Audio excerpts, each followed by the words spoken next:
पतीच्या दीर्घायुष्यासाठी आणि अखंड सौभाग्यासाठी केले जाणारे वटसावित्री व्रत आज अमरावती शहरात मोठ्या भक्तिभावात साजरे करण्यात आले। पारंपरिक वेशभूषेत सजलेल्या विवाहित महिलांनी वडाच्या झाडाची पूजा करून प्रदक्षिणा घातल्यात। सत्यवान सावित्रीच्या पवित्र कथेचे वाचन करत महिलांनी आपल्या कुटुंबांच्या सुख समृद्धीकरिता प्रार्थना केली। श्रद्धा, संस्कृती आणि पर्यावरण संवर्धनाचा संदेश देणारा हा उत्सव शहरभर उत्साहात पार पडला। पाहूया हा विशेष रिपोर्ट। अमरावती शहरातील वटपौर्णिमेचा उत्सव भक्तिमय वातावरणात साजरा करण्यात आलाय। सकाळपासूनच शहरातील विविध भागातील वडांच्या झाडाजवळ महिलांची मोठी गर्दी पाहायला मिळाली।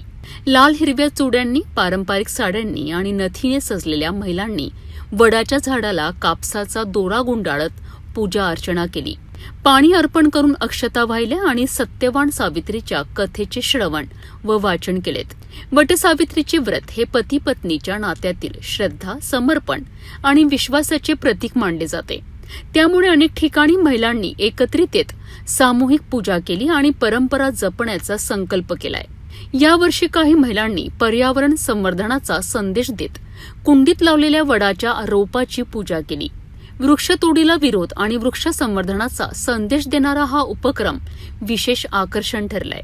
यावेळी महिलांनी सिटी न्यूजशी संवाद साधत वटपौर्णिमेचे धार्मिक आणि कौटुंबिक महत्त्व सांगितलेत।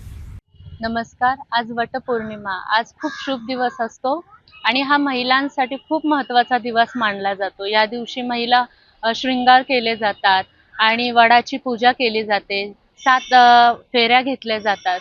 तर हे का केलं जातं? कारण सावित्रीने सुद्धा यमाकडून आपल्या नवऱ्याचे जे आहे 3 दिवस तपश्चर्या करून त्यांना मिळवलेलं होतं।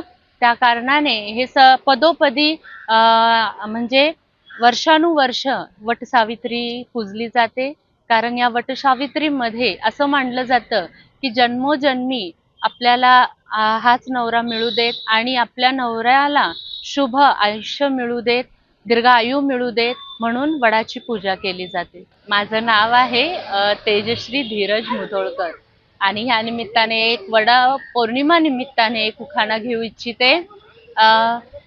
वटवृक्षाच्या झाडाखाली जसं स्वामी समर्थांची सावली असते, तसंच धीरजरावांना जन्म देणारी ती धन्य ती माऊली आहे। आज वटसावित्री पौर्णिमा। आपल्या पुराणानुसार आज सत्यवानाचे गेलेले प्राण त्याच्या बायकोनी सावित्रीने वडाच्या झाडाखाली वापस आणले होते यमाकडून, अशी आख्यायिका आहे। परंतु वडाच्या झाडाचं महत्त्व असं आहे की हा आपल्याला काय करतो, ऑक्सिजन देतो।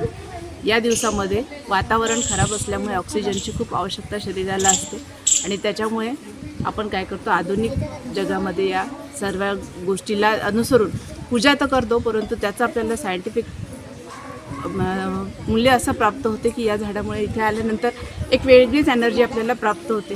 त्याच्यामुळे माझी बायांना अशी विनंती आहे की जुन्या जरी गोष्टीला रूढी परंपरा मानत नसले तरी सायंटिफिक अंदाज घेऊन तुम्ही या वडाची पूजा करायला या, म्हणजे तुम्हाला आणि तुमच्या नवऱ्याला दोघांना पण आरोग्यही लाभेल आणि आपली जी परंपरा आहे, आपण जे हिंदुत्व जपतो ते सर्व काय होईल, आपल्या नवीन पिढीला आपल्याकडून दानामध्ये मिळेल। अश्विनी विनोद लोलुरे आहे।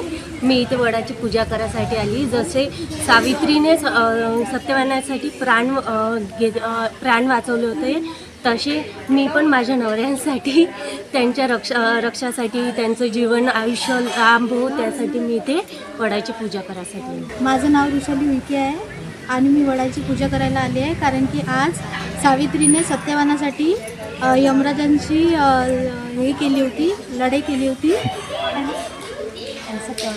सत्यवानाचे प्राण वापस आणले होते। म्हणून सर्वजण वडाची पूजा करतात कारण की त्यांची पण नवऱ्यांची जी वय आहे ते पुष्कळ लांब झाली पाहिजे। त्यामुळे मी विशाल वानखडे, माळीपुरा, कोल्हापूर इथे दिसून आहे। आज सगळ्यांना माहिती आहे काय आहे, वटपौर्णिमेचा दिवस आहे आणि आज वटसावित्रीची पूजा आपण करतो।